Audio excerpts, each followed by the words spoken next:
Hello, hello, hello. I'm Chelsey. And I'm Sammy. And this is Deepish. Hi, you guys. Hi. We have Lauren Wenn on the podcast today. She's so cute. You guys are going to love this one.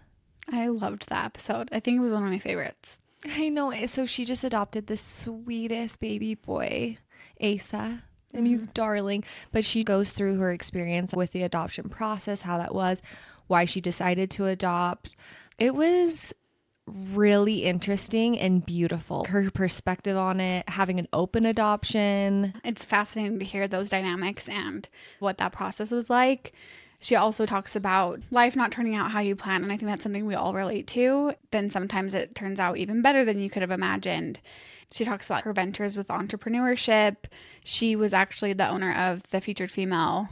If any of you guys are familiar with it, she goes into the details around that and her career and her relationship dynamics with her husband. Just a really interesting conversation. Yeah, and she had the best analogies. Yeah, and just wisdom. She has so much wisdom. She's very mothering. Cares a lot about other people and how they're feeling, and it almost teeter up for this whole process of becoming a mother.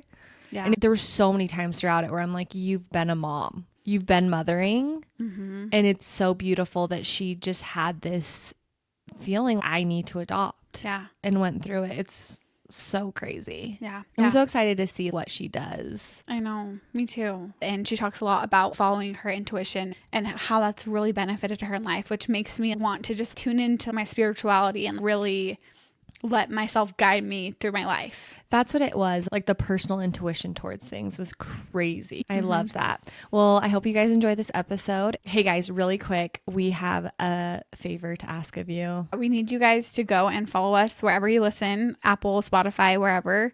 Give us a follow, and then if you could give us 5 stars or whatever you feel we're worthy of.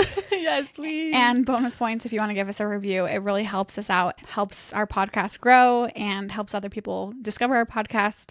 So if you guys could do that, we would love you forever. Yes, thank you guys. And here is Lauren. Lauren, welcome to Deepish. Thank you. Thanks for having me on. Yes, how are you feeling? Good. Nervous. I am having a hard time making complete sentences. So I know. Well, new mom. How old's your baby? He's a month old. Oh, so you're in the thick of it right Yep. now. Oh my gosh, that's crazy. Well, I want to learn a little bit more about you. So let's go back to the beginning. Where are you from? I'm from Orem, born and raised. So most of my life has been here. I've lived in St. George and Texas, and I served a mission in Chile. So I've kind of been around, but here mostly. Why did you live in St. George in Texas? So when I was younger, my family, we moved to St. George. My dad's an entrepreneur and always been in real estate. And so it's in our blood. We moved down there, and then he had another side business. We went to Texas for that and then back up here. Nice. So that was early childhood. Early childhood, yeah. So from early junior high on, I've been in Orem again. Okay. So you could really lay down those roots and like have your friendships and stuff like Yep. that. And I actually moved into the neighborhood that I met my husband. So we sort of grew up together. But Wait, cute. I love that. So were you close with your parents growing up? yeah, very close. We have always had a good relationship. My dad's whole extended family is here. Everyone, the furthest someone lives is Alpine. So I have 50 younger cousins. I'm the oldest. Gosh, wait, fun. How many siblings do you have? I have 4 siblings younger than me, so there's 5 of us total. I'm the oldest. I'm the oldest grandchild on both sides of my family. I'm the oldest child. Does that ring true? All the stereotypes. Are you mother? I am mother, yeah, which is probably why it's taken so long to actually be a mother, because I felt like I have been for a long time. But Were you spoiled growing up? definitely, yep, especially being the first granddaughter. By your grandparents? Yep. Everything. And I grew up with I feel so blessed. I've had all my grandparents and a lot of my great grandparents in my life just because I was the oldest. And so I always had so many people to love me, and that has felt very special. Being a girl and the oldest definitely has had its perks. Yeah, for sure. Did you get away with anything? I don't know. I actually feel like I had more parenting than my siblings. They actually would agree. I was going to say don't tell them, but they would agree with that. So not too much. I feel like I was under a, what's the word? Microscope. That's what I'm saying, where it's like your parents are so, I'm like that. Even I have 3 boys. Yeah. And the oldest, it was like, okay, he drops his binky, I have to wash it and sterilize it and all this stuff. And my was literally eating dirt the other day, and I was like, whatever. Yeah. Which is actually something, since I've seen so many kids, I feel like I'm treating our son like he's not necessarily my first. It's kind of interesting. It's been very natural to be like, oh, you'll survive. Yeah, I care for him, but like I'm not so anxious. Yes, especially if you're used to being around a lot of kids, babysitting a lot of kids. Yeah, it's different. I didn't have a lot of experience with that, and so I feel like I was so anal and anxious with my first. The anxiety, yeah. I've been shocked that I'm not that anxious, actually, to be honest, that's which amazing. is good. So you went to Mountain View when you graduated. Did you go to college? I went to UVU. I went a little bit before I went and served a mission, and then after for a little while. Okay, and then you went to Chile on your mission. Yep, How was that? It was amazing. I was part of that. In our church, they had changed the age for women to be able to serve, and so it lowered it, and there was a big wave of people that went out. And I had actually started dating my husband. So I graduated high school, and then we started dating, and I didn't leave on my mission until the next summer. So we had been dating for a full year.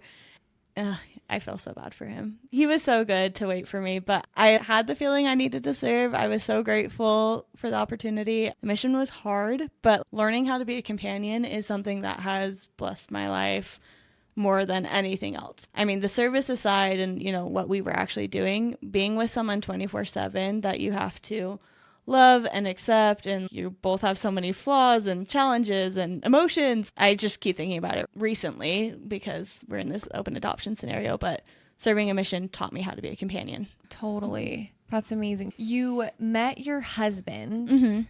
You didn't go to school together, or you did? We didn't. So he is 5 years older than me. I was actually friends with his younger sister, and I knew him from church and stuff, but we didn't start dating until after I graduated high school, and I was legal.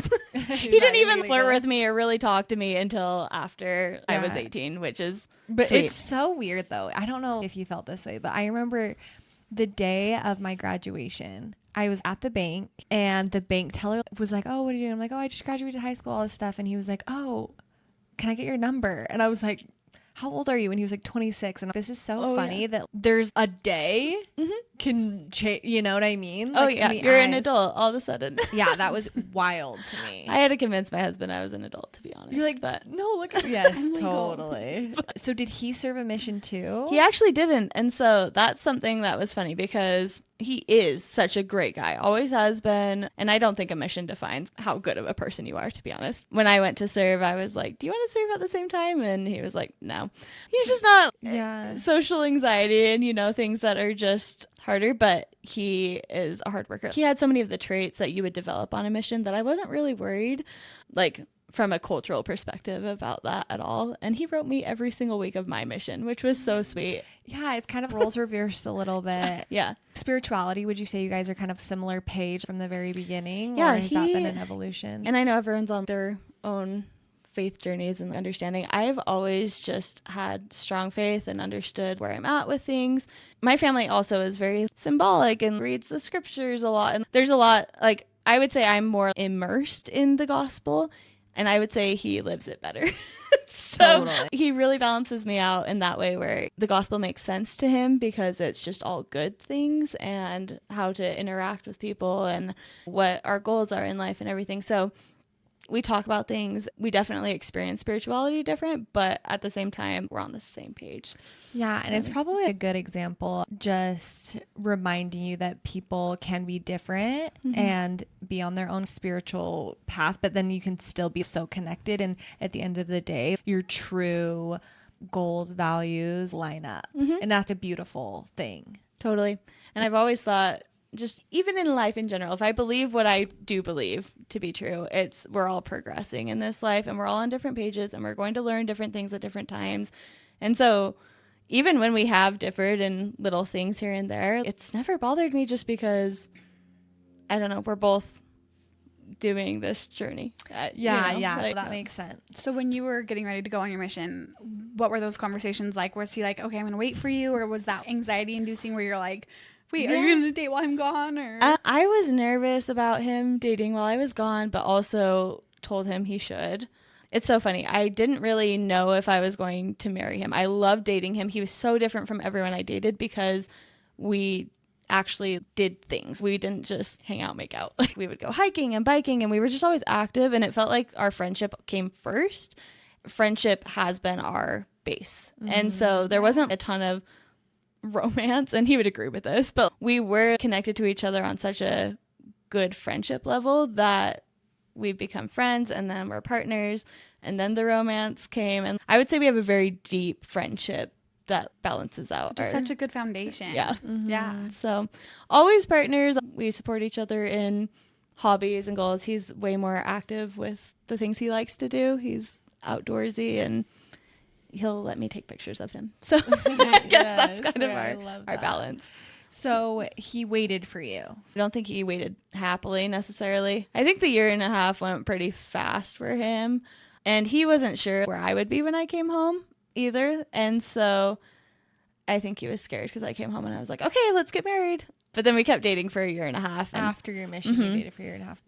Was that your expectation after your mission? No, I wanted to get married right away. It's so funny because the second I went to a missionary training center, my first entry in my journal was, why am I here? I should have married Colton.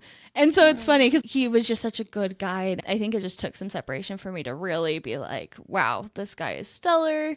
He supports me and everything. So I had that feeling through my whole mission, and his consistency has always been something that I've loved. He's just consistent. He's always there. He's always loving me.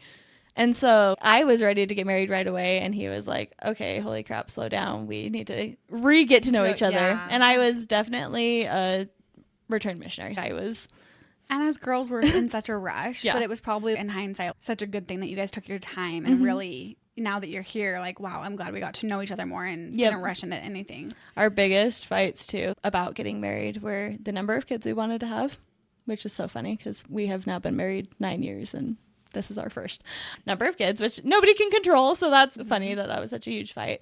And then just timing wise, it was just always timing. I'm always looking at the next step. He's taught me to slow down and just be present, but I'm such a, let's get to the next step. Let's do the next thing. And I think we balance each other out because if it were all him, we would just coast and love life every day.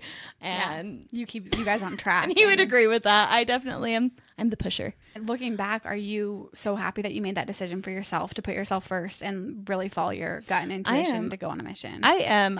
It just taught me things that I never would have learned otherwise. I think I would have been okay without it too, but the fact that I felt like I should go, it's just interesting because I've been home for 10 years now, and some of what I learned on the mission is more applicable now than it has ever been in my life. Interesting. And so that's where it's interesting, is there was a reason I needed to serve, and it wasn't necessarily what I thought it was. Well, and just that principle of I'm going to sacrifice what's easy and staying here and put myself first and really go after what I feel is right for me. That's such a cool thing to do for yourself. It was a good experience, and I think that this is something that's kind of been a theme throughout my life, but having a thought or a feeling and acting on it, I think always brings amazing opportunities. And so that's something that I've just trusted from the beginning, and I'm learning to trust more and more. But that's so beautiful. I love that.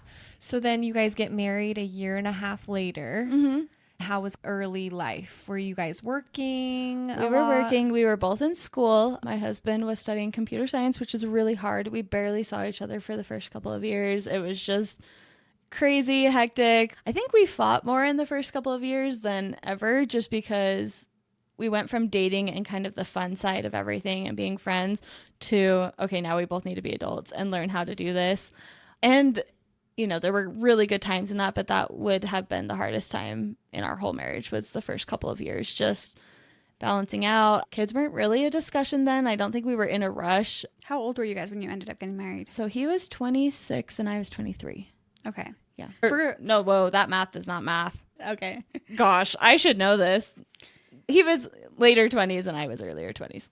Yep. What's your kind of career from the beginning to now? Like, how has that shaped the last 10 years? Yeah. So he was going to be the more consistent income. He was going into software development. I was like, great. That is perfect for my personality because I want to just bounce off the walls and do everything that I want to do. So I was doing photography. I was managing social media. I was writing. I was doing a whole bunch of stuff. And it led me into, okay, this is all fun, but I was making small amounts of money for the amount of time I was putting in. And I'm like, what could I do that would make more money? And I decided to get my real estate license, which both of our families, my dad and my father-in-law, are realtors. So that's ran in our genes, and that's something that to this day, real estate is my main source of income and has always been. It's kind of like your passion, would you say? I love it. I love the flexibility. I love working with people. I love that I get to be my own boss while still having structure. Some other support. There's a way to do it that makes sense. So that was good. And having that flexibility in real estate allowed me to be flexible with other endeavors. So I did Featured Female for a while. We'll see if that revives in the next little while. But that was... So tell our listeners what Featured Female was. We actually came with our little baby business to come do Featured Female. Mm-hmm. That's how we know you. But yeah, tell our listeners what that was. So it started as hosting girls' nights at my house, to be honest. So it started as just not a business. It started as something fun, networking. It was good for real estate just because I was meeting so many people, but it was also serving a purpose of, hey, everyone's in different phases of life and we need time to get together and actually be friends. And so instead of spending money on real estate advertising, I would put money into these events that I would host. And I would have hundreds of women at my house every month. So I did that for a year. And then I was like, this is growing huge. I can't afford to keep putting on these events. And I wanted to. And so I was like, what if I sort of turn this into a side business where we get sponsors to put on these monthly events and we get to still hang out and meet. So we got our warehouse. It was in Vineyard. That's where you were. But we got it in March of 2020, signed the lease beginning. And by the end of March, everything shut down. So that was a huge pivot in my life because we had signed this lease. It was a year lease. And all of a sudden I couldn't do the business model that I had set out to do. And so our landlord was awesome. He worked with us for a little while because I'm like, I can't even make these payments. Why did I do this? Because my whole business model was we had sponsors, but when we weren't able to host events, the sponsors are like, I'm not paying for that. Yeah. Duh. And it's hosting events in the height of COVID. Height of COVID, they were limiting the number of people that could be together. So there were times where we tried to plan an event because they were like, oh, you can have 50. I'm like, great, we'll sell 50 tickets. And then they would be like, never mind, you're back to 25. And I'm like, I'm going to get fined by the state. It was anyways, brutal. Don't get me started. It was brutal. It was way government overreach, in my opinion. But that's besides the point. Yeah. So that happened. And then I was like, well, we have this warehouse. What can I do? I had worked with a ton of small businesses doing photography. And I had all these different contacts and friends that own small businesses. And I was like, well, let's start a market. Let's start an in-person farmers market type thing in this warehouse. Same, like once a month I was with my events.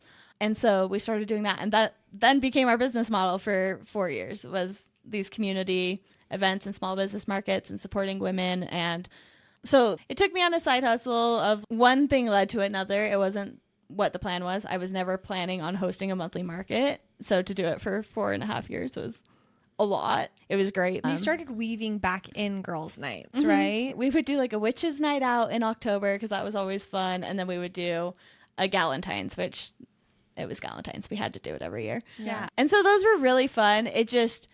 It was hard because it was the same concept of we still had to pay out of pocket for things. We got some sponsors. It did make money. It was profitable, but we had this big lease overhead. And had I have known beforehand and had this business plan, I wouldn't have gone about it by getting our own event space and everything. I would have just rented a space and hosted. So we learned, and I met so many amazing people. To this day, I think my featured female relationships, my friendships, the people I met, they're constantly in my life. You're very memorable. We were like, oh, who should we have? And I was like, you know what?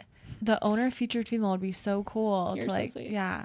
It's weird because when we ended it, I had a very strong feeling that like, hey, the time is up. I can't keep doing this anymore. I wanted to focus on the next phase of life personally for myself. And I kind of felt like I was letting people down, but it was also a good time to do it. It was a hard decision because I felt like there were a lot of people that did rely on the market for a lot of things. And so I do ask forgiveness if anyone was like, you screwed me over. But that was a really hard personal decision. It was so good and I learned so much, but I just knew that couldn't be my whole life. And totally. I still want to do something with Featured Females so bad just because we have such a good community there. I feel like you really established a good base of following and community with that. And that's what's so cool about entrepreneurship is you try something and then you establish relationships, or something that you learn from that blossoms into your next move. And it's like, actually, it started with this and now I'm here. And so there's so much opportunity ahead too with what you've already done. Even if those little steps along the way weren't a huge raging success that just catapulted your life, it still serves a purpose in your passion for entrepreneurship. Totally. And entrepreneurs, I mean, it's a whole other mindset, but you have to not be afraid to fail. And that's the hard thing, is realizing that there were things that we succeeded in, but there was also a lot that we failed in. And so balancing that and saying, okay, time to step away, take the good, move on to the next thing. And you had mentioned that your dad was an entrepreneur as well. Is that what fed into a lot of your drive and passion for that? Yes, I think just more than anything, it's the freedom. I hate to say that because you do spend a lot of time when you're a business owner, but you do... The flexibility. Yeah, the flexibility, the being able to take off and go on a family trip without having to submit PTO, and the ability to... Be creative. And it's like your own thing versus working for someone else. It's different muscles, that's for sure. Now, I've been in a corporate job for the last year through this adoption, and I've never had a corporate job, and that's a whole other how's your experience been with that? It's great. No, it's good. I am so grateful. I was very led to this job, and I have learned so much, and it's just a different, me being such a free spirit and entrepreneur, I've had to learn how to take my creative side and my skills and apply it in a corporate setting where I do have a manager and I do have coworkers that rely on me for different things. And the learning curves of learning something totally, I'm doing software sales, so I had to learn all this tech stuff that I didn't know, but at the end of the day, it's also benefited my life in different ways. But has the security of that, like a steady paycheck, been nice, where you're like, oh, this is nice, I don't have to... As we were going through the adoption process especially, I just knew I wouldn't be able to mentally put all my effort into real estate and to entrepreneurship. I needed consistency to be able to... And maybe some redundant routine things. Routine was so good just because it kept my mind moving all year through a lot of stress and anxiety. And we also, my husband and I own the Modern Cloth Company, which is still, it's an online children's toy company. And so that was still like, we were able to be entrepreneurs, and he ran that in the background. But having the consistency for me was good, because then we could pay our bills. Yeah. Was he working? You said he did computer. Yeah. So he was a software developer, and then he was like, I hate sitting at a desk. Not his personality. He has to be moving. It was awful. And it did lead to a lot of mental struggles because he was breaking, to be honest. And I just, I admire men that just go to work and grind. It's so hard to be in a setting where you're at a desk and you're stuck there, and you come home and then you also have the responsibilities of family. I have a lot of empathy towards these amazing men that do that to provide for their families. When you're doing it all day, every day, it's such a huge part of your life. If you don't love your job, it can really affect you. And that's where he was. He liked it. He didn't love it. And then when I started Featured Female, he dove in with me. So even though I was the face of it, he was building all of the things. He would come at the end of the markets and move all the tables and chairs and help our vendors pack up their cars and pre-market. He was constantly helping. So he's always had a job with me, and we have a partnership, we have a friendship, we have a partnership, and then we have a marriage. And so all aspects of that were strong, and they still are. So I told him, hey, you get to keep this business going while I go and get a corporate job, because I want to do this right now for the consistency, and it's been good. Yeah, I'm kind of hearing a theme of just your relationship in general is very give and take. Like, what do you need? What do I need? Let's put you a little bit, your needs above mine now. Okay, let's work together. It seems like a very cohesive, healthy way of going about things. A little untraditional based on growing up here in Utah. I feel like there's kind of this ABC model, and you guys tweaked that to fit you guys in a healthy way, which I really admire. Do you feel like there's been pressure on you, or do you have traditional views of being a stay-at-home mom or not wanting to be the main provider? How has that been for you? Okay, I do have a lot of thoughts about this. So I did grow up with, my mom was a stay-at-home mom, and stay-at-home meaning constant work. She was busy all the time, volunteering for things, like cleaning. We always had the most perfectly clean house. The amount of work she put in is more than a 9-to-5 job, for sure. So I always grew up respecting that. I also just knew that there's a part of me that I wanted to work. I've always wanted to. I feel like that has helped me develop as a person and the skill set that I've had. So even when I got my real estate license, to me, that was a good balance of I will be able to work, but I will be able to be a mom too. So my mind is always in both lanes. What is going to help me be a mom? What is going to help me provide?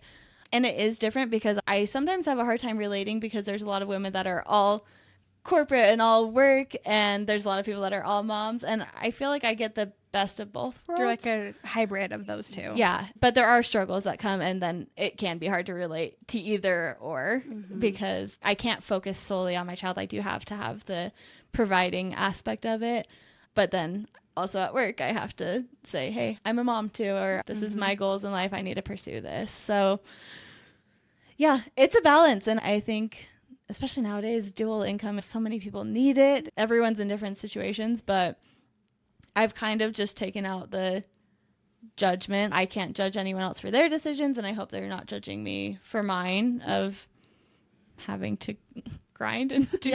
No, Not it's at almost all. like It's admirable. Yeah, it's respect. And also, I know for me, being able to stay home is such a blessing. But even with that, there comes a point where you kind of feel like you're starting to lose your identity a little bit. Like, who am I? I haven't talked to an adult in so long and all the things. And so that's why with Sammy, I'm so grateful for her because always down to do anything and or her ideas and things.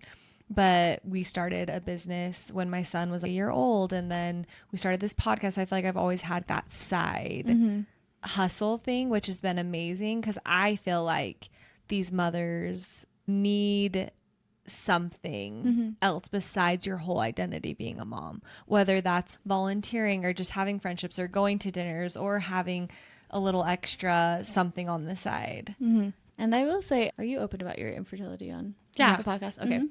So something that was interesting is during this waiting phase, having a career, having things, it's interesting that she's the one kind of pushing with like, oh, let's do this. Yeah. Because you can't lose yourself in it, right? Like, you know you're going to be the best mom. You know that you have all these characteristics that you're looking and working for.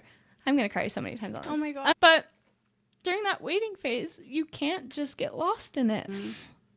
And, you know, I think a lot of work and the things that I was doing prepared me to be a mom. There was a lot that, like you said, I didn't lose myself. And I also always, especially in Featured Female, in that community, there were so many people who were moms, and that was kind of I'm still a human. I still have my strengths and I can be this. And I think it just added to people's lives to be like, oh, I can bring in a little side money, or I have these relationships that are outside of my family that, anyways, so It's so true. I don't know. I think that we all have our different challenges, but one thing that working is actually good to sort of help keep moving through those challenges. Yeah. It drives you. It helps you continue to be creative. And those are all traits that you need as a mom. You need to be able to say things are hard and how am I going to distract myself or do this or help. Yeah. And it just shows your kids too, like, oh, my mom was willing to work hard, follow her dreams, follow her passions. I feel like that's something that I know I admire about my mom. I see her and she's so much more than just my mom. And I want my kids to see that. Sometimes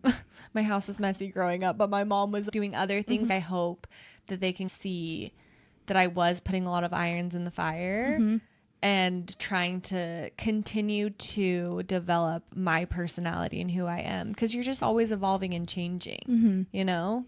And so it is something that the mom guilt of it all, though, is what I'm trying to overcome right now. But and I think all that is so valid.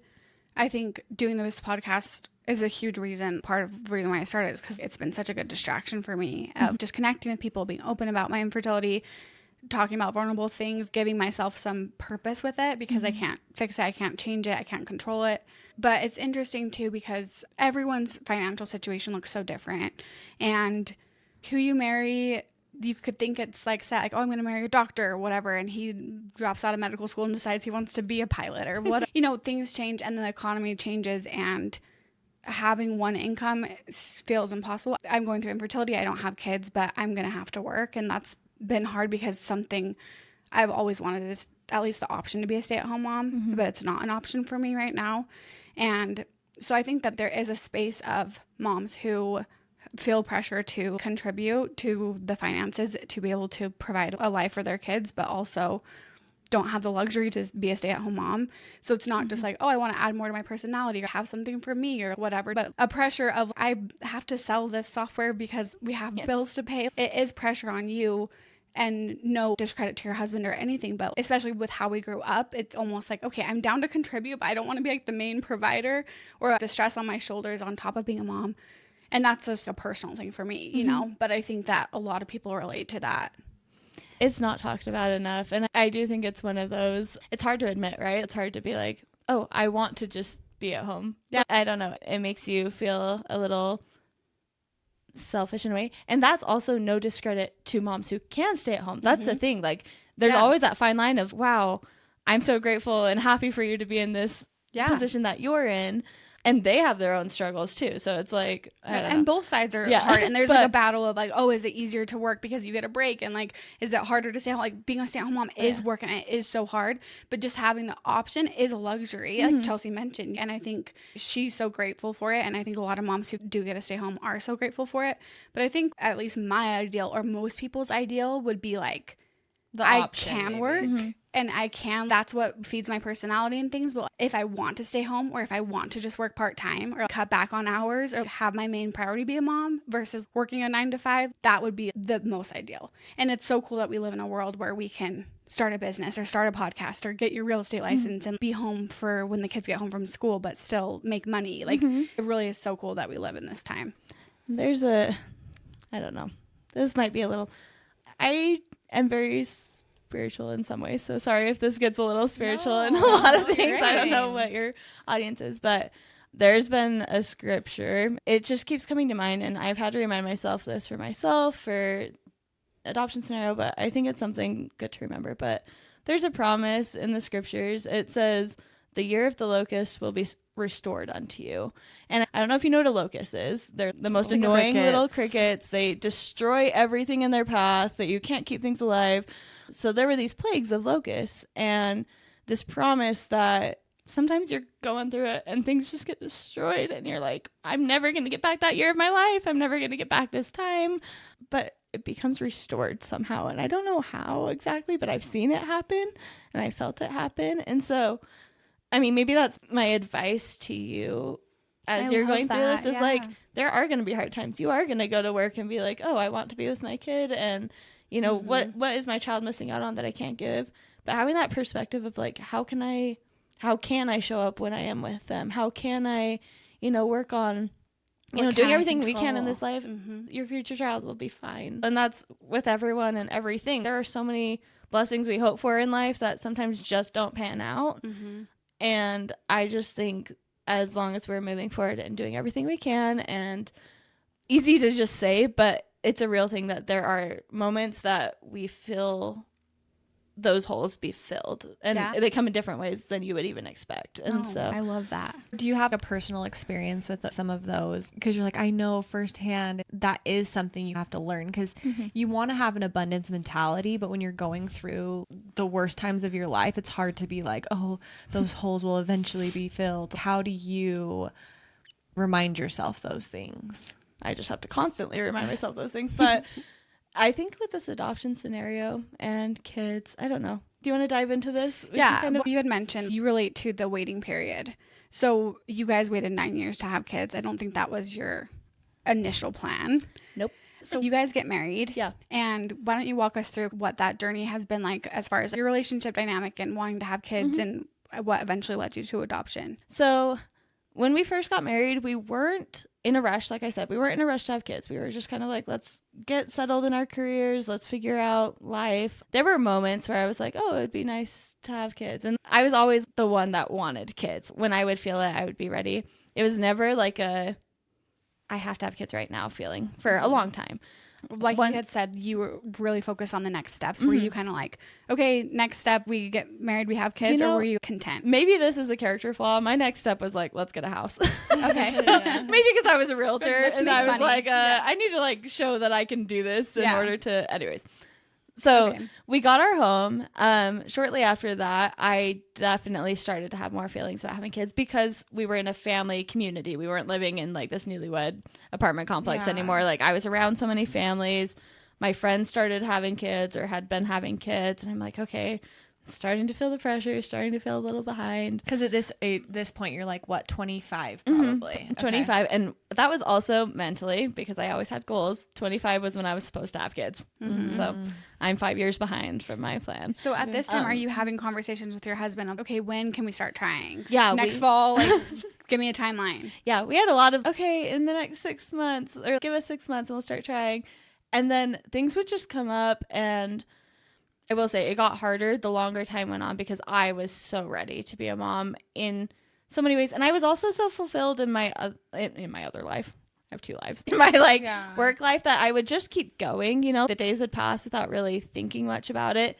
But then it would hit me all of a sudden of, oh, I'm really wanting this. I crave being able to be a mother, or I see my friends and I feel left out because you feel so left out when people have kids and you're like, I'm trying to be this best aunt figure I could be for everyone. But at the end of the day, they know I can't relate to them on like a motherhood level. And, you know, seeing them as kids got older, like, okay, we're going to take our kids and go to the park. Like, I really appreciated my friends that would invite me even with kids. I'm like, let me come and sit and let me play with your kids. That's something that my husband and I keep talking about. We're like, okay, remember all those feelings of you just felt left out. Let's not do that to any of the young couples or anyone without kids. Let's always invite them just because we're all adults. We should be able to get along whether we have kids or not.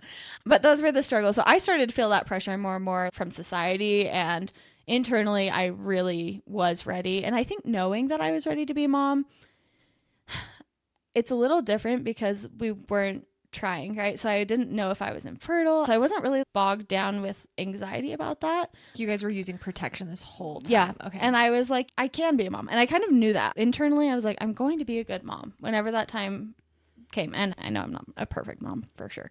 But I just had that confidence of, okay, when my time comes, I'm learning, I'm growing. I spent a lot of time just learning about motherhood. Not in the way that most people do. I wasn't researching how to take care of a baby. I should have. Probably, but I just studied characteristics and I paid attention to different moms in my life that I loved. And to be honest, there are a lot of single women in my life that have never had kids that are the best mom figures to me. And just seeing their characteristics and traits and being like, this is something I want in my life. And how can I be more like that or more like that person? And I love to write. So I would write about people. This is weird, probably creepy, but I'm just reading your Instagram post and I'm like, you're an author. No. I just like to analyze, and I do well writing because it helps me see the patterns and see where my thoughts are going. And it's such a powerful tool. It's so powerful. It is. I'm so glad I learned how to write. Something that comes naturally though too. Like you probably have just a talent for it. I go back and try to even read my old journals and I'm like, bored. I'm bored. It's bad. It's not like I'm some great author, but I like it as a tool. Yeah. But anyways, yeah, during this waiting period, that's what I would do to kind of distract myself when those heavy motherhood thoughts would sit in, realizing I had a God or people who trusted me, even though I wasn't not trusted to be a mom yet, but I wasn't in that phase yet. I had to really have that self-confidence that it's going to happen at some point. Yeah. I even got to the point where I'm like, even if I'm not a mom, can I still be a mother figure? You know, could I still be? And that was hard to sit with for a while. And I will say, so the reason why I'm not, and I've talked to my husband about like being able to share this, but the reason why it took us so long is he just wasn't quite ready yet. And like, he didn't really have a desire. And to this day, and everyone knows this, he doesn't really have like a strong burning desire to be a dad, especially to a newborn. He's going to be a great dad. He is a great dad, but he's so excited for the phases where they can go biking together. And I've actually always admired the fact that he's been honest with me about that, where it's going to take a lot for me to want to take care of a child. And I think there are a lot of men that feel like that. I think as women, we have that motherly, we want this, we want to care for you. And men are like, wow, this is just one more thing to worry about, and it changes my life. Yeah, I've had a lot of friends who, like, their husbands had a really hard time adjusting to fatherhood and connecting to a newborn and even just a toddler, you know. I think maybe those golden years come as the kids get older and they can really connect. Yep. And it took us a lot of conversations of like, hey, this is why we want to be parents. He was so great with his nieces, teaching them to bike and doing these things that as they grow up, he was like, wow, this is fun. And there were aspects of it that connect with him. And even now we've adopted, and I'll talk more about the biological parents, but they know that we're excited for him to be a toddler and older. And Colton's great. He holds him and he's like, I'm trying to bond with you, baby. Like, talk to him. I'm trying to bond with you. And he loves him, but acknowledging that it is hard mentally. He didn't need that. I guess he was like, I'm not craving this infant, but he has been so amazing and good at it. So that took us a long time to get to that point. So was there a conversation within these 9 years that it was like, Kate, I want to legit, let's start trying to have a baby? Yeah, there were lots of conversations, and I would say that was our most contentious topic, which is hard. Sure. Yeah, because you're like, I'm ready for this. I'm craving this. I'm wanting this purpose. And then he's like, I'm not ready. There's no meeting halfway with that. And trying to respect that. That was what was so hard, because I'm like, okay, I don't care if you're not ready. When does where's the compromise? Where's my feelings? And so, you know, once we finally got to the point where we were like, okay, we're older. I'm 30, he's 35. And we're like, okay, we have a home, we're established. It is the next natural step. And I think that's where his mind was like, maybe I'm not fully prepared, but we've got to do this at some point. And so last May, we actually did start trying, and I got pregnant the first time we tried. And then I miscarried shortly after. So it was a chemical pregnancy. I saw the positive test. I was excited. And then I miscarried. And it's hard because I've seen so many of my friends have miscarriages and everything. And it was something that I'd wanted for so long. And I was like, hey, we're finally here, which means I know he's going to be okay trying again. We were to that point, but it did bring up all those thoughts and feelings of, am I going to be able to be a mother again? And that's where I relate a lot to people going through infertility. And it's hard to talk about this. I'm glad that this is more long form. It's hard to talk about those feelings because it either looks like I'm mad at my husband for having these feelings, which I'm not. I'm understanding and accepting, but it still affected me, right? And like it's I still okay for it to be hard. And it was hard, and I did have a lot of those. I related to all of my friends going through infertility, but I couldn't do anything about it. I was like, okay, well, takes two to make a baby. Yeah, it's just a different form. A different form of it. Yeah. And I should have mentioned this sooner, but when we were dating, we had talked about adoption, and we had both always just been like, adoption's so beautiful. It's kind of a cool thing. And it was very light conversations, but we had discussed it several times in our marriage.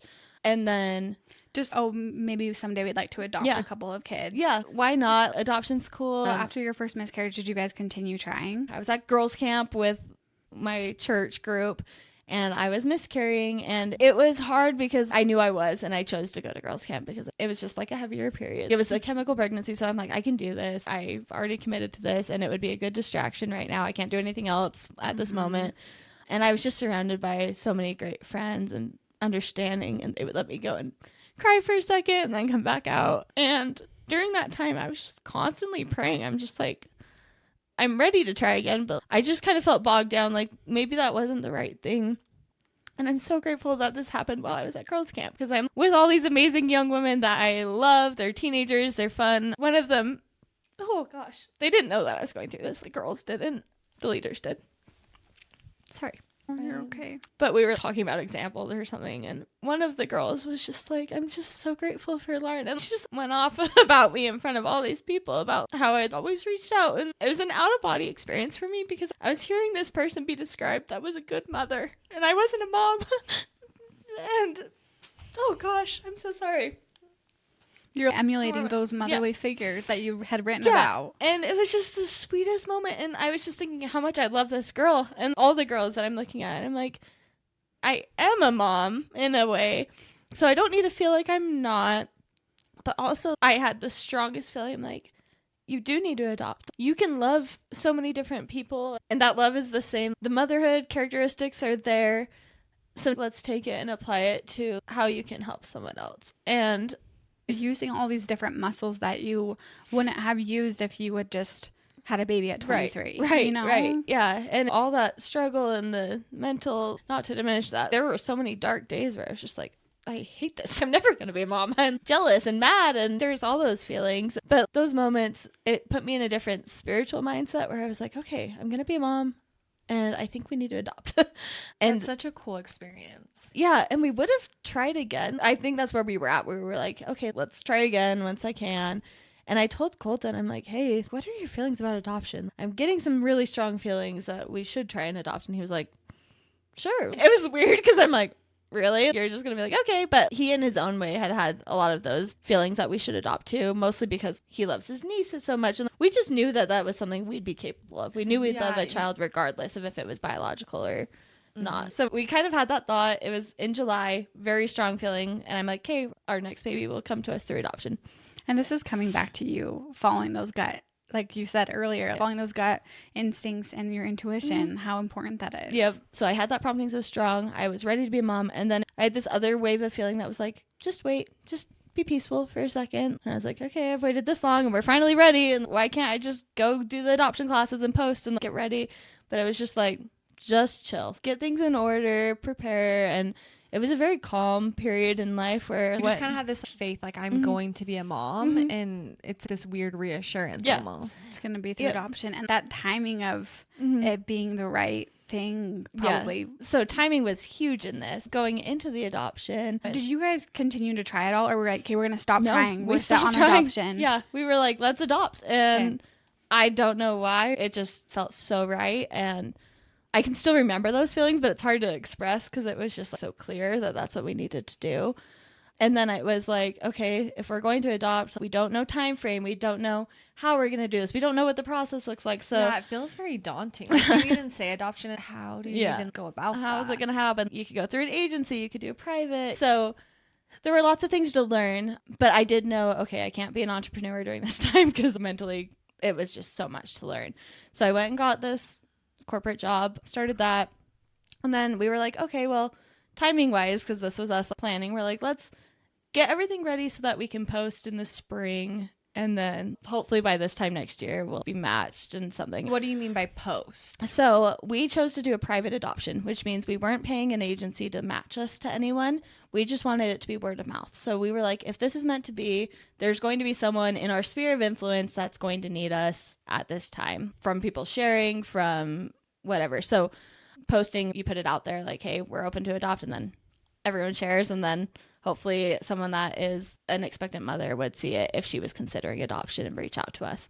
So you don't have an agency at that point. I didn't like the idea of agency for us just because I wanted to have more of a personal connection and relationship, and I wasn't really worried about timing because I've waited this long and we're adopting. So I was kind of just like, well, we'll see how this goes. So our plan was to post in the spring, but I started my job, and then we had to take the 10-hour class to be able to, like, we still had to get our home study and do the education to be able to adopt. And they were doing the classes in the fall, and they also did them in the spring. And I was planning on doing them in the spring, but something aligned with work, and I was able to take the time off, and I'm like, let's just do them now. Why not? And what does that mean, the classes? So we went through Utah Adoption Specialist. So it's a couple of social workers that have come together to provide the services. They don't do the matching services, but they do home studies, counseling, training, teach you about the process.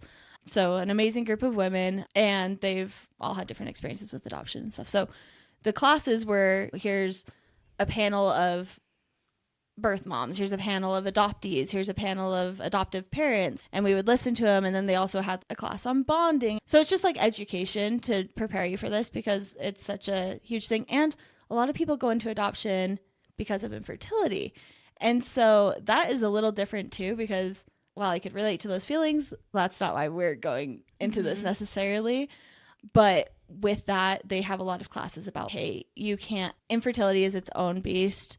This is its own beast. There are challenges with adoption. It isn't biological. You have to mentally be ready to say, okay, this is not my biological child. And what is best for this child might be the fact that I have to be so selfless and include another mother in this when I want to be a mom so bad and I want it to be my kid. So that is a hard feeling with infertility because you're trying so hard to have your own biological child, and then to switch gears and go through adoption is a mind shift for people. So the classes deal a lot with that type of thing of, hey, you want to make sure that you're ready to start adoption and that you feel confident enough in this process. It's not replacing your own biological child. You're here to be a mom to this child. Yeah. This baby. Yeah.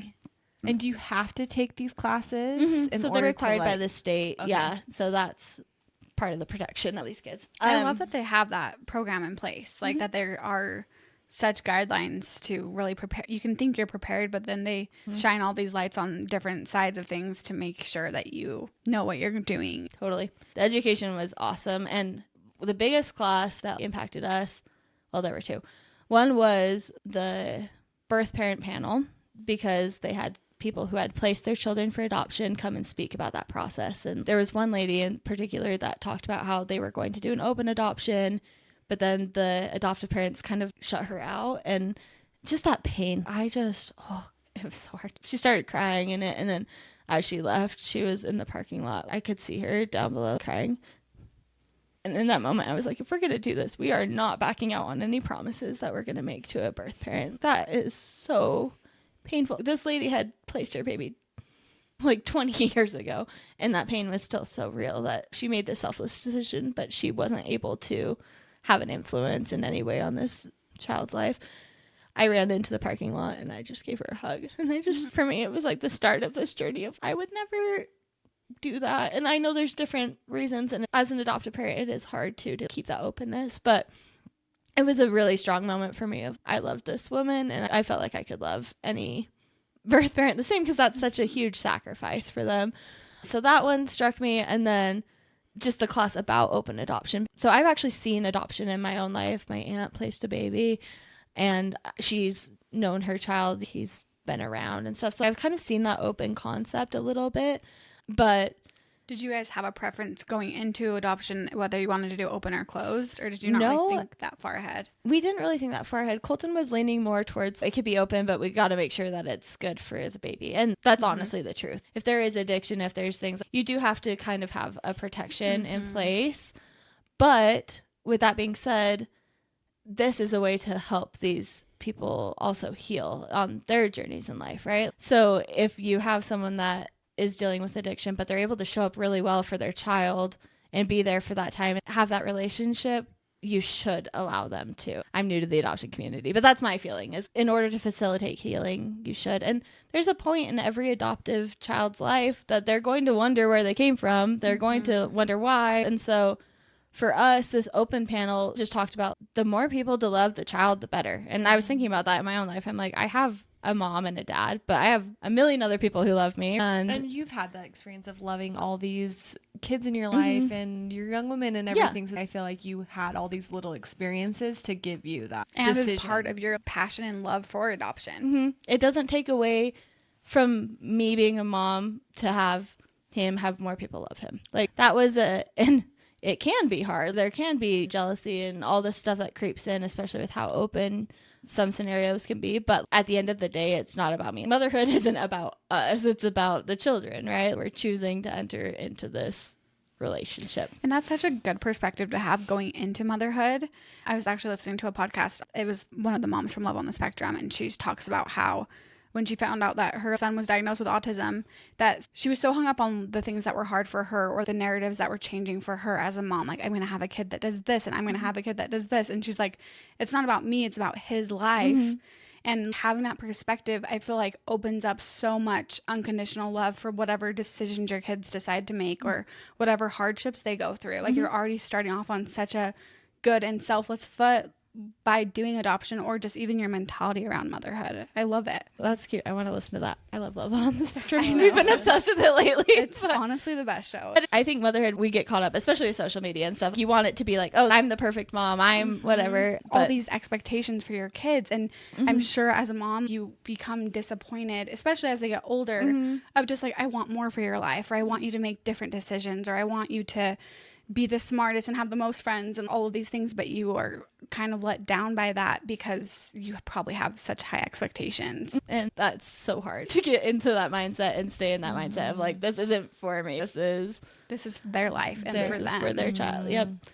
So you did the classes and then you decided, because you were going to do it in the fall, but you ended up doing it in the spring. So we did the classes, and then once again, it was like, all right, we have the information. We can post whenever. We can start the home study. So we sort of started going through the paperwork slowly, but I was like, we'll post in the spring. And then I was driving home one day and I was like, we've got to post now. And it was not me. That was another one of those moments where I'm like, this isn't my thought. I'm not necessarily, I was in the middle of training at work. I was like, this is the worst time to do this.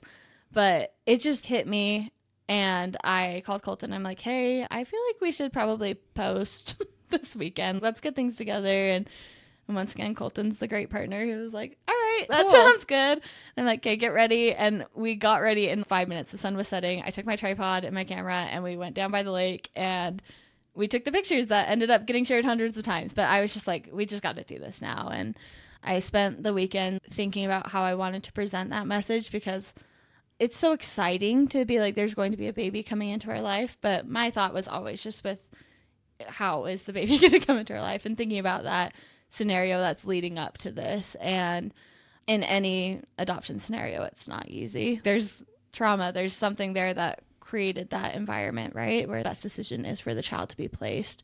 So I was just so prayerful. Colton and I both retreated from everyone during this time. And we were just like, constantly thinking about what is the type of scenario we're going to end up in and how can we be a support to these people. And it was interesting because I posted, started to get shared a lot. And what was the reaction from your close circle or friends that knew you or didn't know that you were thinking about adopting? Were people like, oh my gosh, I had no idea? Or did they get a lot of questions about that? We had mentioned quite a few times to random people that we were planning on adopting, and it had kind of been a casual conversation over a few months. So friends were good, family was good with it. I think everyone is just nervous because it's like, you also kind of with fertility treatments, you don't know when it's going to work. People want to get excited for you, but they don't want to get too excited that when you're crushed. It's a balancing act for everyone's emotions. But Colton and I at that time, we've been so isolated emotionally this last year because nobody knows what we're going through. They can't relate to it. And so we've just had to be. It's very unique too, because fertility is, unfortunately,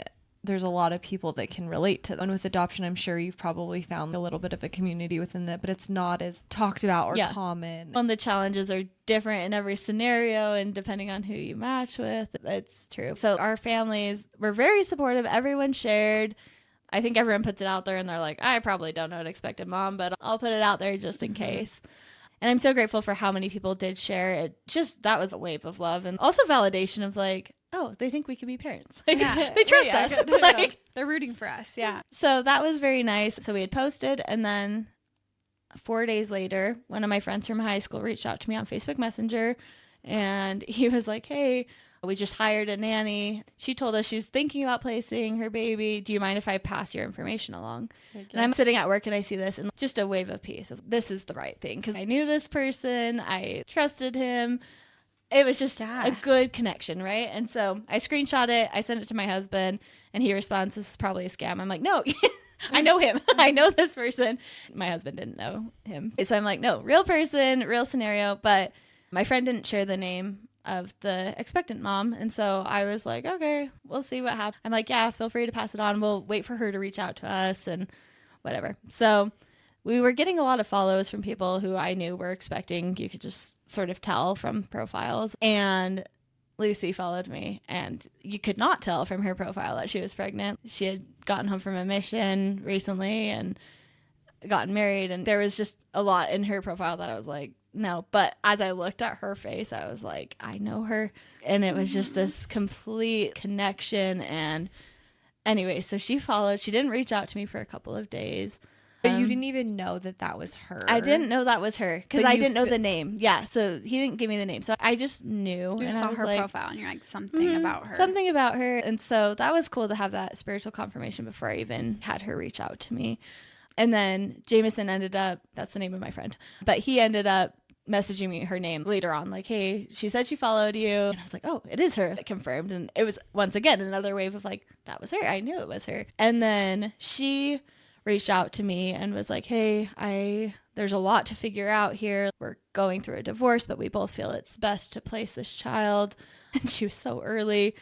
She'll laugh at this now because she didn't realize how early this was, but she reached out at 10 weeks pregnant. And so pretty early. And also there's a lot of uncertainty there on my end where I'm like, oh, 10 weeks is early. And so I just a lot of time to think. Think through, is this the right thing? Specific scenario, it feels very like there was so much change your mind. Yeah. So much uncertainty. And she laughs because she's like, I knew from the beginning I had a feeling once I saw you, and we both had different confirmations that this would be right. But I don't know her, so I'm not necessarily trusting all of her feelings, right? I'm like, we're along for the ride, I guess. So we met up. We went to Cafe Rio, and we were so nervous. Colt and I were just sitting there like, oh, we're going to meet her and we don't know anything. And she told us she knew the gender of the baby. And we were like, oh, okay, you must have done a blood test. Is that even right? We're sitting there. This is all so early and feels premature. Yeah.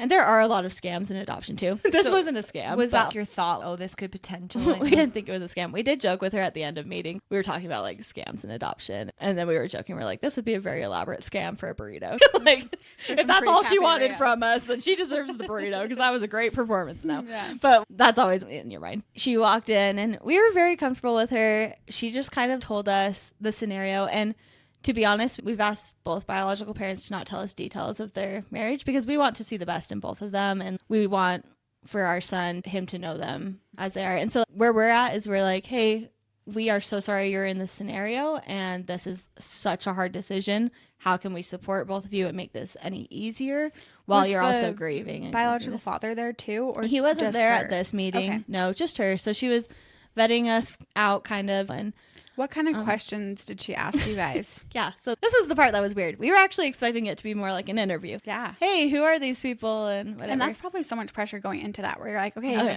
please love me. Yeah, please love me. Like, I know, that's crazy. So Lucy was so cute. She's so personable, so fun to talk to. And she was like, I don't know how to explain it. From the beginning, just, this is your baby. And Colton and I are trying to look at each other. Did she just say that? Like, she's already chosen us? We don't even know her. And so we're trying to ask questions too, where you're acting like you're sure that we're the right match, but you don't know us. Do you want to talk to other parents? Yeah, we literally were like, there are so many great people out there. We were like pitching. I'm showing her profiles of other people. I'm like, no, you're not committing to us right now. This girl should make a great mom. No, really. I had friends in the adoption process and I was like, hey, look at all of this. We want you to make sure that we're right. And she was. That's the thing where your mother instinct is coming out where you're like, I want her to be protected and know her options. I'm sure in a weird way that's showing her you are the right decision because she has my best interest. Yeah, hopefully. And I know the dad at the time was like, should we go through an agency to make sure everything's legally taken care of? And anyway, so they were having their conversations. But that whole first conversation with her, she told us just like, hey, we're in this scenario. Here's how far along I am. She told us a bit about herself and her family. And she actually comes from a family where there's some divorces. And it's almost like an open adoption scenario where she has so many parents that love her. And so she's experienced that in her life where there's multiple parents that can love her and help her in different ways. And that was comforting to me to be like, oh, she's seen this. And she asked us why we were planning on adopting. And I was like, we just felt it was right. And we went through the timeline of how we kept getting these promptings. And it just matched so well to their story of how they were trying to decide all of this. And there was a moment, oh gosh, sorry. This is going to be another tearjerker for me. But the open adoption, as I'm looking at her and I'm like, we're not just committing to this baby, we're committing to her for our whole lives. I just had that very strong feeling. And I asked her, I'm like, why do you feel like you need to place this baby? Are you sure that this is your choice? And she was like, it is so hard. And she told me this prompting that she received. So she had been studying, and sorry, Lucy, if you listen to this and I butcher this, but how it came across to me, she was telling me the story in the Bible of King Solomon and the two moms. Have you heard this story? Mm-mm. I'll do an overview. So King Solomon is this king in the Bible. People go to him for advice. He rules. He makes decisions. So there were two mothers. They both had sons. And in the night, one of the sons dies. And both mothers go to King Solomon with this surviving child. And they're both claiming that they're the mother. And King Solomon, in all of his wisdom, is like, let's just cut the baby in half. We're going to cut the baby in half and we'll give a half to each mother. And the real mother was like, she can have my child. She can take him. My child needs to survive. And the other mom was like, yeah, that's fair. Sure. Good. Neither of us get to be moms, right? And she just had this feeling where she was like, I have to be the mom that is willing to place my child right now. I need to make sure that my child can live. So she's telling me this, and I'm just looking right at her. She's looking right at me, and you could see this bond of like energy going between us. But it was just, the trust was just established right there of, this is the hardest decision I've ever had to make in my life. I don't want to do this. I'm capable of being a mother, but I have to do this. This has to be the decision for all these scenarios. And as I'm hearing that, I'm also receiving just this feeling and revelation of that is the type of mother I need to be. I need to give back to her in this way. I can't be selfish in this. It's not for me. It's also for her. This child is ours. And I've had so many moments past that of picturing him as a 25-year-old. And I matter as a mom, but what matters is he's loved and he's been raised right, and she's a part of that. But also at the end of the day, neither of us matter, right? The love matters, and that's how we're going to get him through this life.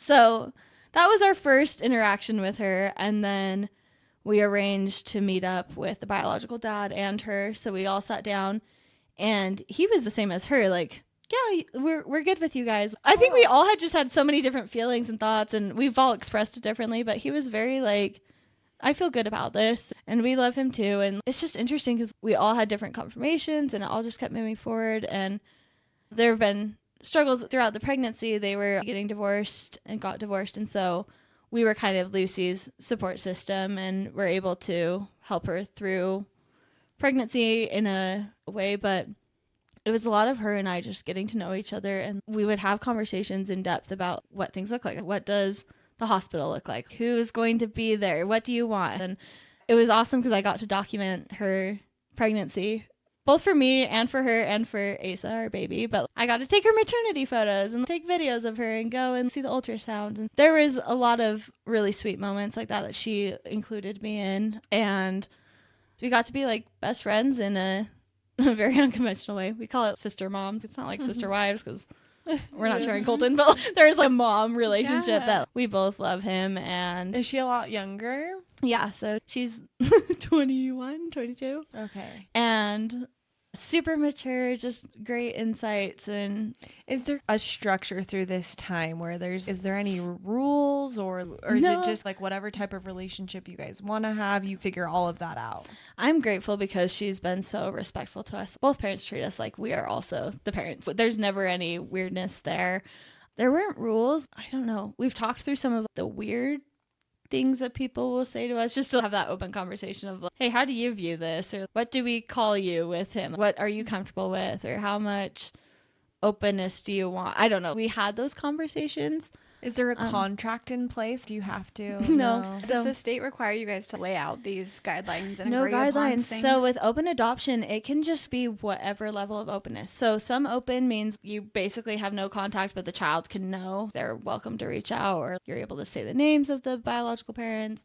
Some open is, hey, we send you a picture every once in a while. So a lot of that depends on the biological parent, where they're at in life and how much engagement they want to, because you never know the scenario. But I would say we were in the most open of open adoptions, probably, just having this trust. What did you guys agree on? What kind of terms for your open adoption? Terms meaning we wanted her to be a part of our life. We told her, okay, feel free to stop by. Let us know how we can support you through healing and moving on. And at this point, I know it sounds weird, but we are just friends. So it's having my best friend come over, and it's not weird. We haven't really had to set any terms or boundaries. We've both definitely expressed, here's how I'm feeling in this moment, or here's something, and we deal with those scenarios as they come. But because we have such open and good communication, and overall we both love Asa, right? So everything is, how much do we love him and how can we put ourselves aside to make sure that everything's good for him. That's worked out really well. So with both parents, we were like, we can send you photos. We've got the grandparents now. Colton and I are like, it feels like we're dating again because we have all these other in-laws that we're dealing with too. Oh, so their parents are are their parents involved at all? So they all have contact, ask for pictures, all that. So our family just exploded. We just have a ton of family now for Asa. And I love your perspective on this, and I'm just thinking of how lucky this baby is that he has both of you guys. He's like, so lucky. It's such a unique thing. We had a guest on, her name's Allie, and she has a surrogate right now for her twin girls, and it's such a cool connection that her and her surrogate have, which is such a similar bond with you guys. And it's just these hard things or these decisions you make in life open you up to so much more love and unique relationships. This baby is so loved on both sides. And if you didn't choose adoption, you don't have those unique connections. Yep. And it doesn't have to make cool sense to thing. people. That's something that's been hard, is we'll get questions of like,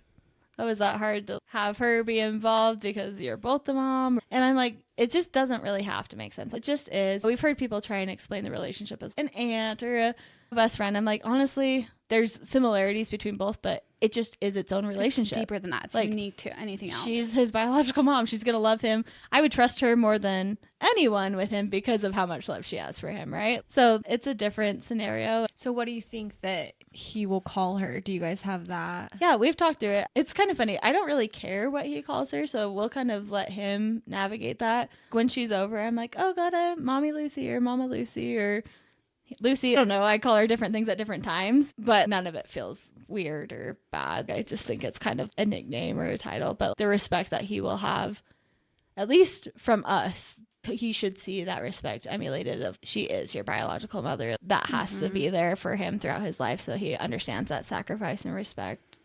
Her decision. Is his biological dad involved in his life too? Yeah. Or just maybe not as much? Yeah, they're both involved. So we've just let them both navigate how much they want to be involved. And it's been great with both of them just because we knew Lucy so much better through the pregnancy. Now we're starting to get to know the dad a little bit better and just having those bonds and interactions. But it's the same feelings. He loves his child and it's all good stuff. It's the same. I think I could speak more to the motherhood aspect just because of how much I've been involved with Lucy and our feelings and having to share this role.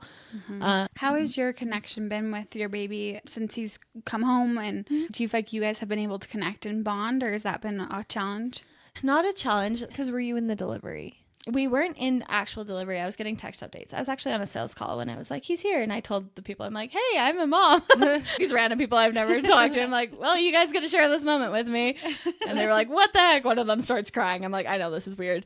But no, so she was giving us updates. And so we waited for her and him to be all cleaned up. And then we went over, we let her family see him and be with him for a second. And then what was that moment like meeting him? Surreal. It didn't feel real. It still doesn't feel real, to be honest. This is my baby. Yeah, Lucy felt so real because she might hate me for saying this, but it's almost like Lucy's my baby too. I love Lucy so much.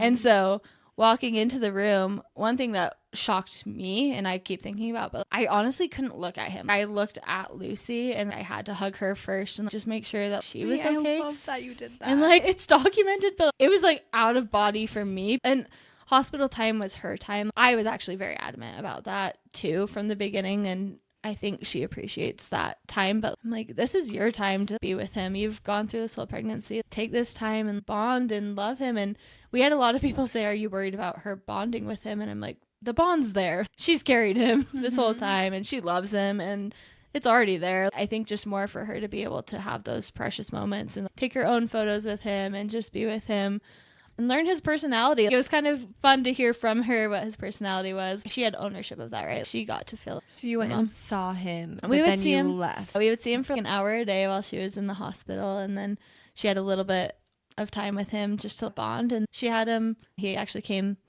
weeks early, like 3 weeks early. It was way earlier than her due date. She was supposed to be induced on May 1st, but he came during Easter week. And so was he in the NICU at all or anything? He was super healthy. He was just ready to be here. He's been great. But yeah, she had a great smooth delivery. So they spent time together, but it followed Easter week. So well, we actually didn't see him on Friday at all. We just gave her time and space, but that was so hard. That was the hardest day for all of us. And following Easter week, it was like, ugh.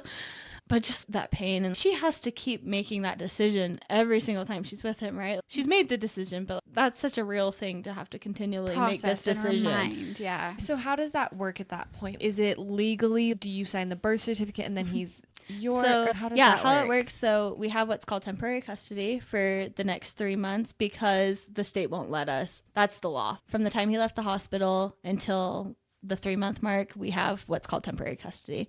And we have another visit with the social worker just to make sure everything's going well. But at that 3-month mark, then we get the birth certificate and everything. We had already talked about the name and everything with her. And so she named him Asa Garrison. That's her last name. And we had told her we want that as the middle name. And so we agreed on Asa. Asa means healer in Hebrew. And so we just like that symbolism. So she had him in the hospital named Asa Garrison, and then they left. We were given temporary custody, and so that's what stayed with us until July or whenever we can go to court and have that be finalized. But they signed paperwork, both biological parents. So they do what's called a relinquishment super hard. The language sucks in the paperwork. So she did that at our house on Sunday, on Easter Sunday. She brought him over with her mom, and it's hard to think about. So we knew this was happening, and we had actually talked about the hospital in depth up to that. We knew what the plan was. And then when I was like, okay, the relinquishment's on Sunday, we haven't talked about relinquishment. We just hadn't mentally gotten there, either of us. And so we went over to her, and we were talking, and I was like, hey, Lucy, we have talked through the hospital. We haven't talked about relinquishment. And this was during our hour of seeing him. So I'm holding him. And So this was before that Sunday. we went over to visit her on Saturday. Relinquishment is supposed to happen on Sunday. And I realized we haven't talked about it, and we've talked about everything else up to this point. So I'm like, we need to have this conversation of what this looks like. So I'm holding Asa in my arms. She's sitting on the bed. We're talking about relinquishment, which is the hardest. That's the final, like, the paperwork, right? Like, that is saying, Because that's her signing over her rights, basically. signing over rights. She's saying this is done. This is the decision. Very final. The wording in it is super harsh. They just say it over and over again. If you are choosing, this is by choice, you're giving up your rights to this child. These parents are the ones that will be having the rights. It's very intense words.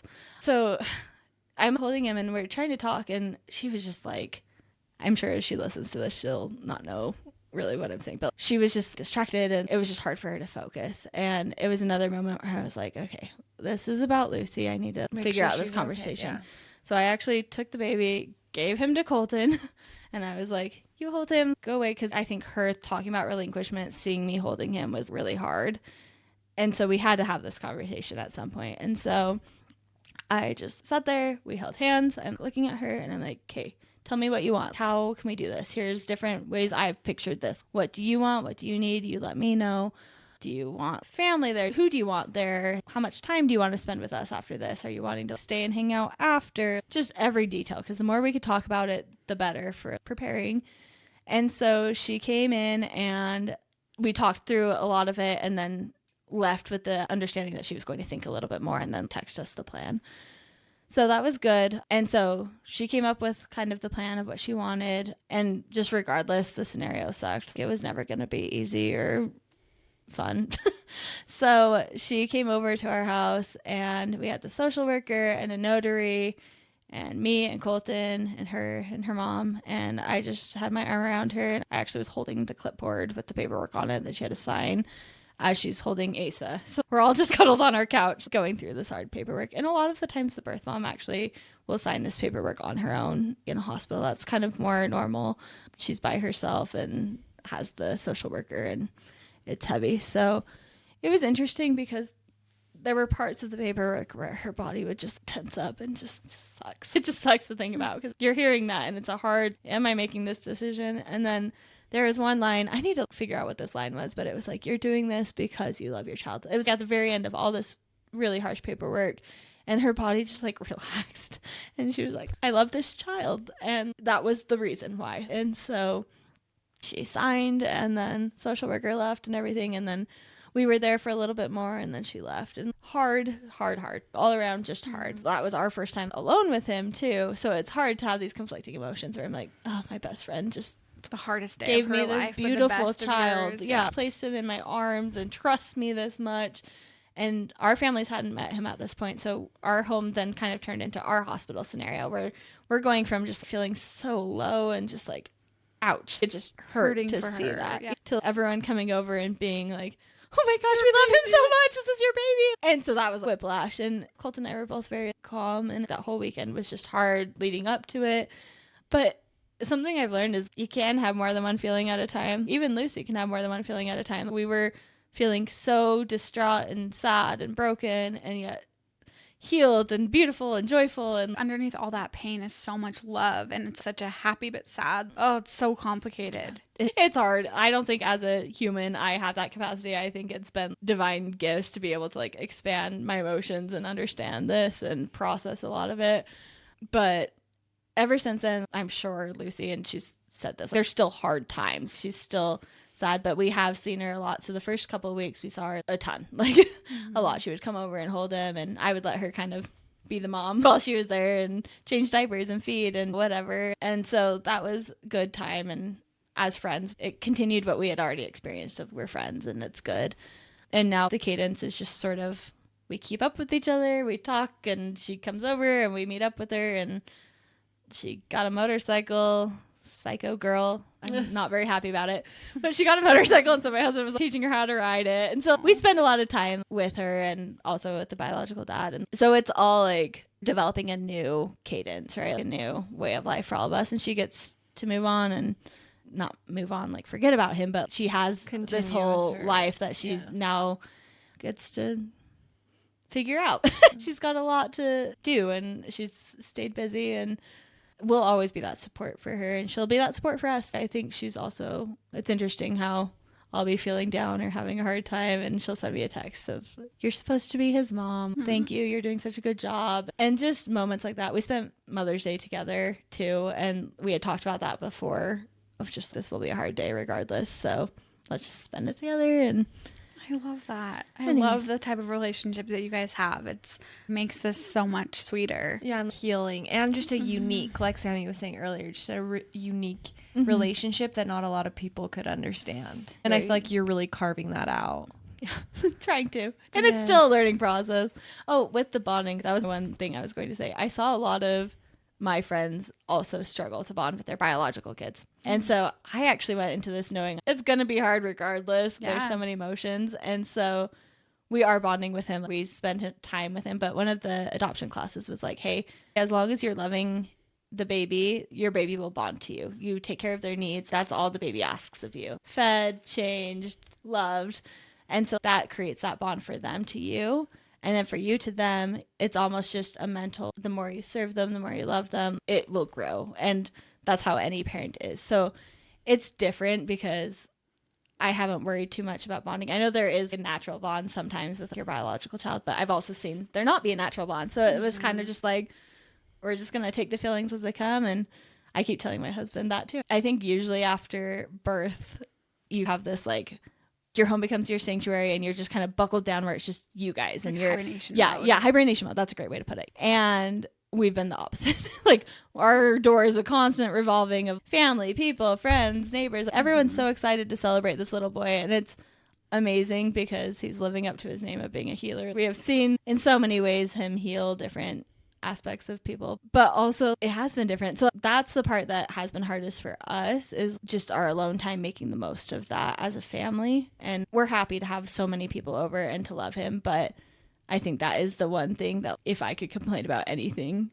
and all the families will know this, but it's just the fact that that's the hardest part on me. We're happy to have people love him, but I also have had to be like, oh, the house is clean and it's chaos. The baby's fed, everything. So there have been times where people will come over and they hold him for all the happy times, and then I'm changing diapers and feeding him. And I want the bond too. So that is happening now more. So that's been awesome. And he's still literally so little. Just so a newborn. I feel like the next month or two, you're gonna have plenty of that time. How are you with boundaries? Do you feel like you're good at being like, I love you so much, but I would love just a night alone? Or yeah, thankfully everyone's been very mature about that. We haven't had to set boundaries. Also wouldn't be worried, just because we have such a good relationship that it's fine. Do you have any advice for anyone who's maybe considering adoption or wanting to go down that route? Yeah, buckle up. Just know that you'll have support, but every scenario is different. And so you just need to be sure of who you are and the decisions you are making, because at the end of the day, you can't rely on other people for anything. And I hate to say that. We've had support, but for example, since she brought us so early into the pregnancy, our families didn't necessarily want to get super excited about it. We would tell them and we'd be excited, but we also had to hold back our feelings, not sure. So that's a hard thing, because you're preparing for a baby in the same way that you would for a biological birth. We need all the things, we need to be excited and have these feelings, but they're more hesitant. They're hesitant. And I think especially infertility is very similar to that too, where people have a hard time getting excited for you, or if you announce a pregnancy, there's always hesitancy of, oh, I don't want it to be stick. Yeah. So there's that. And to me, that's life. We just have to take it with how it is. But once it was real, our families have been very good at celebrating with us. Did you guys have a baby shower and stuff? No. A lot of people asked. I was having a hard time just because I'm so anxious that I don't want to have a shower and then not have this work out and feel stupid that I did this. So it was almost more of a personal decision to not. We were planning on doing one after, but we've had so many visitors and people just have dropped things off and been so good that I'm just kind of craving my alone time with him. So I'm like, it's okay. At some point I'll have a celebration with him. I think we'll do a big 1-year party and feel good, but I've kind of just written off the shower part of motherhood, which is sad. Honestly, it is a little bit sad because I wish I could have been excited and more confident in it. And that's nobody's fault but my own. I just was like, I don't want to have to deal with these feelings afterwards if it doesn't work out. So I'm kind of kicking myself like, oh, I should have been more confident. Yeah, let's do a shower. Let's get excited. And honestly, though, too, a lot of your expectations of motherhood were probably having to be adjusted throughout this whole process, even the pregnancy and all of it. Yeah. But I also feel like you were able to create these happy, different experiences. Not necessarily happy, but just uniquely different that are beautiful in its own way. Totally. And that's what it is. You just sort of swap out certain things for other things. And like I said, there's such a traditional way of doing things, and maybe you're on your own track, but it is its own evolution and journey. And I feel like it is very meant to be of where you're going and you being Ace's mom and everything. Is there anything that you would tell your younger self, like when you first got married, now that the way that life has worked out and been different than what you had planned? What would you go back and tell that version of yourself? Just stop stressing. Just calm the hell down. No, just take a deep breath. And honestly, it's changed how I've viewed even my friends' trials and journeys, where I'm like, hey, look around. There are so many good things happening in life right now. And it's so hard. And I know that there's pain there. But as I've learned how many emotions we can have, it's like, acknowledge it, but focus on the good stuff. The good stuff is what's going to bring the blessings down the road. So focusing on what can I do in this moment? What can I control? That was the other thing. Not focusing on all the things I couldn't control, but focus on what you can control and how you can take a step, even if it's in your personal life, just taking one step forward at every time. Oh my gosh, you're doing that. Just how you are throughout this whole experience. I can tell you are like, what can I control and how can I lead with love? That's really an emulation of you. Thank you. Do you feel like your faith is restored on life turning out how it's meant to be?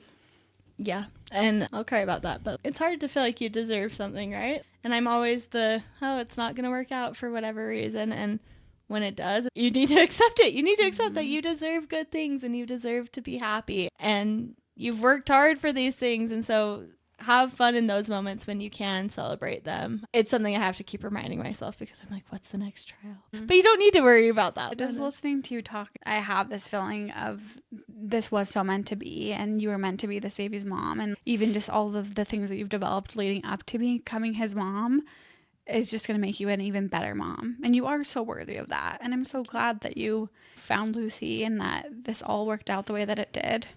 Thank you. I appreciate that. Yes. Of course. I'm rooting for you on yours too. Thank you. Me too. Everyone's in it. But talking to people like you, this conversation has helped me so much because seeing someone who has been in a waiting period, even if it looks different, find the gold at the end of the rainbow, it really does make me just relax and just know that there's a plan for my life and whatever happens is meant to be. And I really admire the patience and trust that you had in your intuition of, I don't know when it's going to be, but I'm going to be a mom and I'm going to be the best mom. And here you are, and you are such a good mom, and you being open about this will help a lot of people, and sharing your story. It's so powerful. Thank you. Keep telling yourself that too. You're going to be a mom and you're going to be the best mom. Like, that's the thing. It's so real. Telling yourself that and believing it are two different things, but everyone looking at you, Sammy, would feel that way. And I think that's something that's been special for me, is having confidence in that. And like I said, that girls' camp moment of knowing that someone else saw me as a good mom was just like, yeah, it's going to happen. Totally. Yes. Yeah. I'm so glad that you came on. Thank you. Lauren, thank you so much for coming on. We love you, and I'm excited to see how everything pans out for you and the things that you do with your entrepreneur spirit and the mom that you become and all the things you do with your life. Thank you.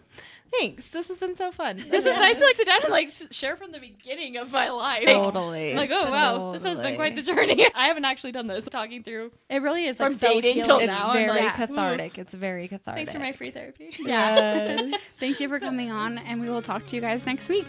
Love ya. Bye.